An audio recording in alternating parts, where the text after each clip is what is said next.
Today, we're going to talk about a really critical and often invisible guide, the social worker's compass. We're going to dive into how it helps these professionals find their way through the seriously complex ethical world we live in now. I mean, really think about that for a second.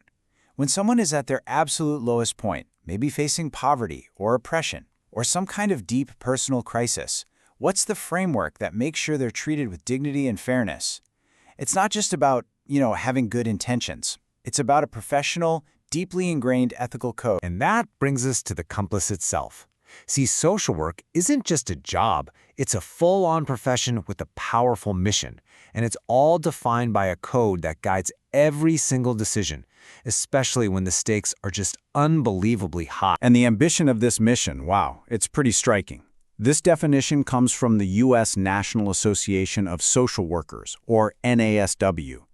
And it's not just about helping one person at a time. It's about empowerment. It's about tackling the root causes of suffering, things like poverty and oppression. It's really a call to action for both the individual and for society as a whole. This mission creates this really fascinating tension. In South Korea's proposed new ethics code, they call it dual responsibility.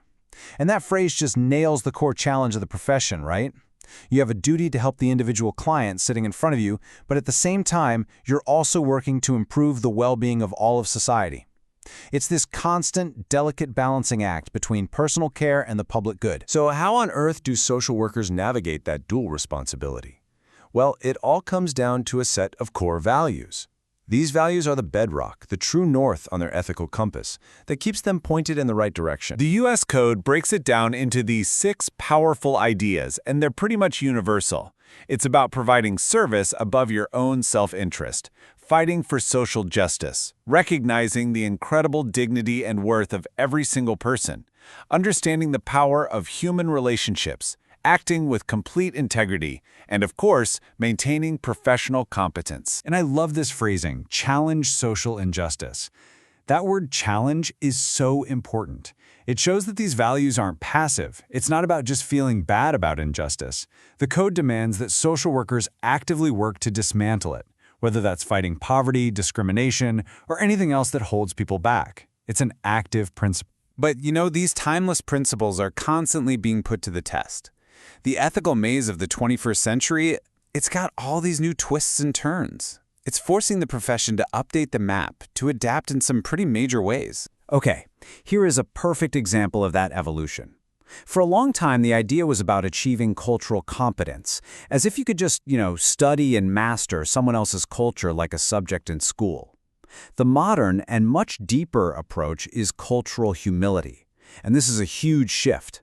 It's about committing yourself to lifelong learning, to constantly checking your own biases, and this is the most important part, recognizing that the client is always the expert on their own life and their own culture. And technology, technology has forced a total reckoning. New ethics codes are getting super specific, drawing these really clear, bright lines in the sand. You absolutely cannot friend a client on social media. You have to get explicit, informed consent before using any tech in your services.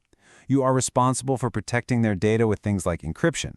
And if there is a data breach, you have an ethical and usually legal duty to tell them right away. So why all these strict digital rules? It all comes down to preventing something called a dual relationship. Now, wait a minute. This is different from the dual responsibility we just talked about. That was about balancing the client and society. A dual relationship is a direct conflict of interest. It's when that professional relationship gets all tangled up with a personal one or a financial one. Technology makes it dangerously easy to blur those lines, and the code is making it crystal clear. Your number one job is to protect the client from any possible harm or exploitation. Okay, so after all these rules about protecting the client and protecting society, the latest updates to the code have added something that, it might seem a little surprising at first. It's this really profound recognition of the human side of doing this incredibly demanding work. Just look at this. Professional self-care is paramount. For the very first time, taking care of yourself has been formally written into the code as an ethical principle. And the logic is actually really simple but so powerful. A social worker who is burnt out, overwhelmed, or just plain unhealthy cannot provide competent ethical care to other people. It makes self-care not some kind of luxury, but an absolute ethical necessity. So, at the end of the day, you might be thinking, all right, this is a code for one profession. Why should the rest of us care? Well, because it's about so much more than just a set of rules for a specific group of people. This compass, this code of ethics, it's a promise. It's a promise that a profession makes to all of us, vowing to protect the most vulnerable people in our communities. But it's more than that.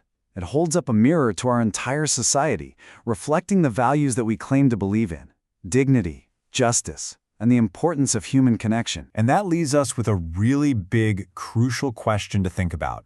The standards we set for our carers, they aren't just rules for them. They're a blueprint for the kind of world that we want to live in. So do the ethics we demand of them actually reflect the kind of society we truly want to build? That's something for all of us to consider.